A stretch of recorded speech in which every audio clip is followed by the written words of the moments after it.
acepta como la persona idónea a Vicente Ceballos para que sea el representante permanente de nuestro país en la Organización de Estados Americanos? Bueno, en primer lugar hay que preguntarse una interrogante muy básica, ¿no? ¿Sabrá hablar inglés Vicente Ceballos? Que es el idioma de los diplomáticos. Me da la impresión que no. Pero por otro lado, no tiene expertise diplomático, y la prueba más evidente es que hasta el momento el Poder Ejecutivo no ha demostrado tener una política exterior. No sabemos cuál es la estrategia o cuáles son las... cuando el primer ministro Ceballos se ha presentado al Congreso, cuando analizamos su actuación, nos damos cuenta que jamás ha habido un referente sobre la política exterior del Perú. Entonces, ser embajador de la OEA es un cargo muy delicado, que más parece el premio al apoyo que le dio al presidente de la República cuando éste decidió cerrar el Congreso, cuando Del Solar se negó a firmar el decreto que disolvía el Parlamento, ¿no? A mí me parece más un premio político que, digamos, haber pensado en la capacidad o la suficiencia Y, que pueda tener Ceballos. y dentro de todo esto, pero dentro de todo esto, congresista Ceballos salió a decir inmediatamente el día de su designación, el último viernes, que él sí tiene la experiencia, que por ejemplo ha integrado la Comisión Parlamentaria de Relaciones Exteriores, entonces desde adentro puede conocer el manejo diplomático, las relaciones con los demás países, también es catedrático universitario ejerciendo docencia en Derecho Internacional y él considera que esa experiencia académica o Pero ¿en dónde? parlamentaria le da suficientes laureles para ser el diplomático peruano en la OEA. No, no, no. ¿En dónde ha dictado algún curso? No conozco ninguna universidad. Yo me muevo en el mundo universitario y no lo conozco al señor Ceballos dictando clases en ninguna parte, en ninguna universidad. Tampoco lo he visto manejar las relaciones internacionales del Perú en ningún lado. Eh, y además creo que no sabe hablar inglés, que es un requisito básico para ser diplomático. Pero bueno, ¿es un capricho político el presidente Martín Vizcarra? ¿Es un pago de favor político? Yo creo que sí, es digamos, un premio a alguien que quedó desocupado, sin trabajo, y que lo apoyó para cerrar el Congreso, porque Del Solar no quería firmar el decreto de disolución. Ya, usted, Básicamente eso. usted acaba de mencionar una frase, un premio a quien se quedó sin trabajo, Claro. como premio consuelo. Y vayamos ahora a ver el tema de quienes están sin trabajo en tiempos de pandemia, como son los aportantes del ONP, cuyo futuro básicamente ha sido tomado por el Congreso para que retiren los aportantes, para que retiren parte de su fondo previsional, esto en oposición directamente del gobierno peruano. ¿Cuál es la posición suya respecto a esto? Al retiro del bono de la ONP, ¿se Sí, el tema refiere? de la ONP. No, mi voto ha sido a favor de volver, de darle a la gente un bono, porque fíjese, no puede ser posible que como resultado de esta crisis sanitaria se ha producido también una crisis económica por el mal manejo y tenemos en este momento 7 millones de desocupados y tenemos 565.000 pensionistas de la ONP que reciben sueldos miserables.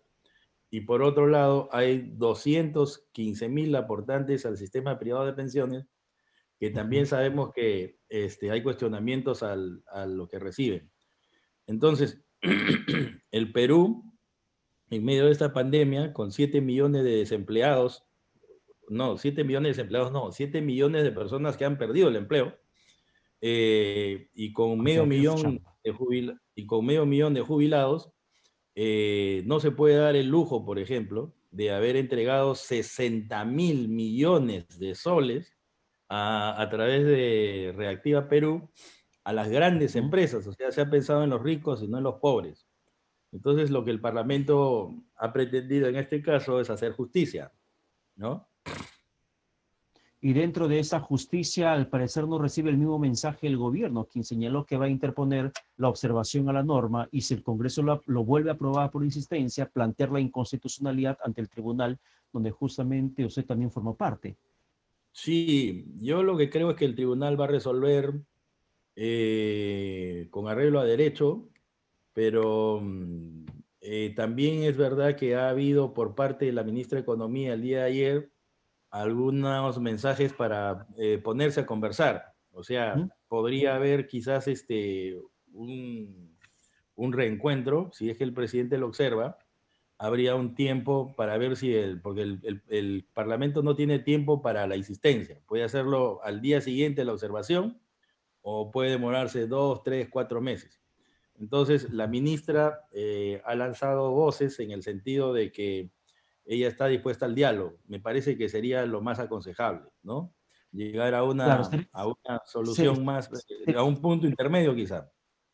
ya, sería lo aconsejable que se pueda conversar para beneficiar a este grupo importante de peruanos que son duramente golpeados en tiempos de necesidad económica y normalmente también los aportantes que ni siquiera acceden a una pensión mínima a pesar que se pasaron años aportando. Pero Sí. se ha mencionado, resolver con un arreglo a derecho tendría que ser lo que haga el Tribunal Constitucional. Cuando usted menciona esto, estamos tomando como parte el artículo de la Constitución donde se menciona que el Congreso no tiene iniciativa de gasto y que justamente eso daría pie a que se termine dejando sin efecto lo aprobado por el Congreso. Esa puede ser una de las interpretaciones pues, que pueda hacer el Tribunal Constitucional. Lo que pasa es que está mal interpretada la frase "el Congreso no tiene iniciativa de gasto", porque todo proyecto de ley significa un costo. Alguien gana y alguien pierde, ¿no es cierto? Entonces, por ejemplo, además ya quedó demostrado cuando el, el Congreso aprobó la entrega de hasta 3 UETs, hasta 12.900 soles a los miembros, a los integrantes, a los pensionistas o a los aportantes de las AFP, ya eso también era iniciativa de gasto. ¿Por qué? Porque al final de cuentas el Banco Central de Reserva terminó prestando de la plata a las AFPs porque las AFPs tienen comprometido los aportes de los aportantes privados afuera, en bonos. Y por último, cuando se habla de iniciativa de gasto, hay que hacer una interpretación histórica ahí. Esto fue colocado en la Constitución del 79 y replicado en la del 93 para impedir lo que hacían los congresistas bajo la vigencia de la Constitución del 33. Iniciativa de gasto era para prohibir que los congresistas, por ejemplo, mediante ley, ordenaran la construcción de carreteras, puentes, monumentos. Pero no, la iniciativa de gasto no significa que el Parlamento se queda de espaldas al clamor social y a los problemas sociales y que de alguna medida pueda darle solución. Además, recuerde algo, no se trata de una iniciativa de gasto porque lo único que se está pidiendo es la devolución de un aporte que se hizo en un determinado tiempo. Por otro lado, se ha señalado que no habría fondos y eso es mentira. La ONP, por ejemplo, no le cobra a las empresas públicas del Estado los aportes de sus trabajadores. O sea, por ejemplo, Petroperú, Sedapal y unas más le cobran a sus trabajadores el 13% de su sueldo para depositarlo a la ONP, pero en vez de depositarlo a la ONP se lo quedan. Entonces, estas empresas que forman parte del FONAFE han reconocido una deuda de 19.000 millones de soles y la ONP lo tiene en su contabilidad. O sea, la deuda está reconocida por las empresas Claro, y la ONP no la ha castigado. Entonces, lo único que tiene que hacer es cobrar y le tiene que cobrar a las empresas del Estado. O sea, las empresas del Estado tienen que dar ese dinero que aportaron sus trabajadores y que no lo entregaron a la ONP. Ahí hay 19.000 millones de soles. De manera que sí hay hay plata. mucho dinero por cobrar Claro, hay dinero por cobrar, pero se señala que como no hay fondo, los aportantes dan su dinero y esto va directamente al pago de las pensiones de los que son beneficiados, sí, con ese recurso tras sus años de trabajo en el país, entonces no se puede devolver porque se desfinanciaría además y se cortaría esta cadena de financiamiento de las pensiones en esos tiempos. Eso es lo que asevera básicamente el gobierno. Pero también por otra parte, queremos hablar con usted, congresista Mesías, sobre esta otra decisión del Congreso de la República que la va a tener en cuanto a la elección de los nuevos integrantes del Tribunal Constitucional. Hace un momento hablamos de Vicente Ceballos y Vicente Ceballos salió a hablar justamente hace un par de días en la que, entre otras cosas, ha mencionado que el Congreso vigente no sea quien elija a los integrantes del Tribunal Constitucional, porque él dice, sugirió en medio radial, que esto pudiera ser corrido para el próximo año con el nuevo Congreso y obviamente en un escenario mucho más objetivo, más ponderado, que se acuda a una mejor designación. O sea, quiere decir para el señor Vicente Ceballos, flamante representante permanente del Perú ante la OEA, que el Congreso que usted integra no es el adecuado para que elija a los nuevos integrantes del Tribunal Constitucional. Bueno, pues es un juicio de valor, así como yo digo que él no es adecuado para ser miembro de la OEA, él puede decir que nosotros no somos adecuados para elegir a los magistrados, no, no dejan de ser opiniones. Pero cuando él defiende su nombramiento, que es una potestad constitucional su nombramiento, y nosotros también le respondemos, es una potestad constitucional del Congreso elegir a los magistrados, de manera de que nadie debe renunciar a sus potestades. Además, no se debe contar los pollos antes de que nazcan. Recién hemos aprobado una ley para garantizar la meritocracia en la elección de los magistrados y y según esta ley, que además era la ley que el Congreso, que el Poder Ejecutivo pidió que se apruebe y que como el Congreso no lo aprobó, lo cerró. Entonces ahí hay una abierta contradicción, porque este Congreso está haciendo lo que el presidente quería, aprobar la ley para garantizar meritocracia. Entonces, van a ganar los mejores. Ya. Ahí no va a tener nada que ver la decisión del Parlamento, sino el concurso que sea bien llevado. Y no se tiene por qué partir de la mala idea de que este Congreso va a elegir mal. ¿Por qué tendríamos que elegir mal? Este Congreso Ya, tiene 40% de aceptación. pero en la respuesta que usted me da, yo encuentro cierta complicación o ya cierta confrontación dentro incluso de lo que significa el que se pongan de acuerdo las bancadas para ver quiénes van a integrar esta mesa, la dirección de esta comisión especial. La vocera del FREPAP, María Céspedes, salió a denunciar que hay dos voceros, por ejemplo, de UPP, José Vega, así como José Luna de Podemos Perú, que habrían manipulado para que puedan integrar esta comisión especial. Si así estamos comenzando, ¿cómo vamos a terminar con la selección de nuevos tribunos? No, lo que pasa es que lo que sucedió ahí es que María Teresa Céspedes quiso ser presidenta de la comisión y no tuvo los votos y no supo perder.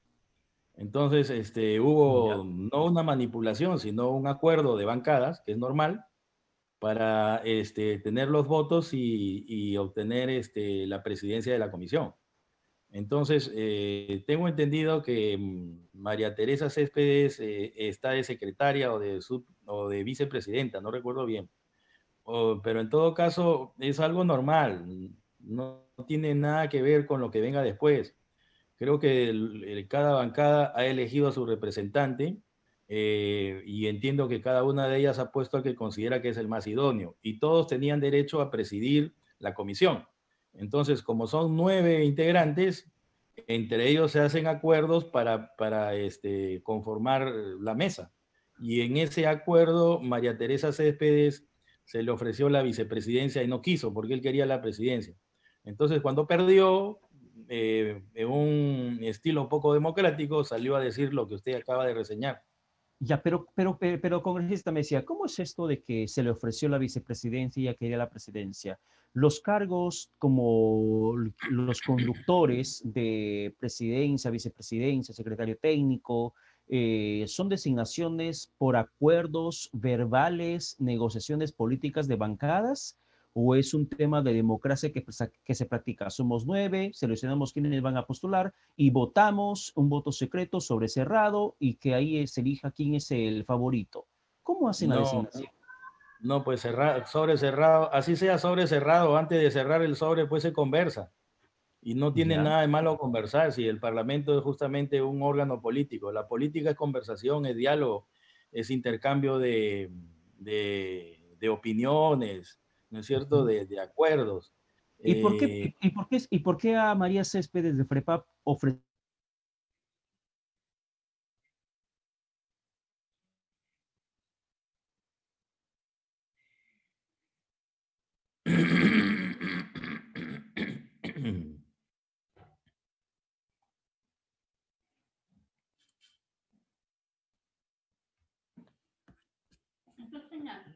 no sé, no sé si es mía la de él. Mesías? Ahora, ¿Me ahora, escucha? ahora sí. Ahora sí, perfectamente. ¿Qué me preguntaba, perdón? ¿Por qué es que? Se volvió ahí. Me decía. Congresista, a ver, se ha Sí. retomado el contacto en estos momentos. Ajá. Me decía, No, usted me hacía una pregunta, ¿por ¿por qué qué a no María, había sido? por qué a María Céspedes le ofrecieron la vicepresidencia y no aceptaron su intención de ser presidenta de esta comisión especial? No lo sé. Quien le ofreció la vicepresidencia fue el Frente Amplio. Eso es lo que ha dicho Rocío Silva. Y ella quería ser la presidenta de la comisión. Ujú. Pero había un acuerdo desde el principio que el presidente de la comisión tenía que ser de Acción Popular porque era el grupo que había obtenido la mayor votación en las elecciones pasadas, ¿no? O sea, es el grupo que tiene mayor bancada, mayor número de miembros, y que la vicepresidencia y la secretaría podía estar sujeta a elección. Pero ella me parece que insistía en ser presidenta de la comisión.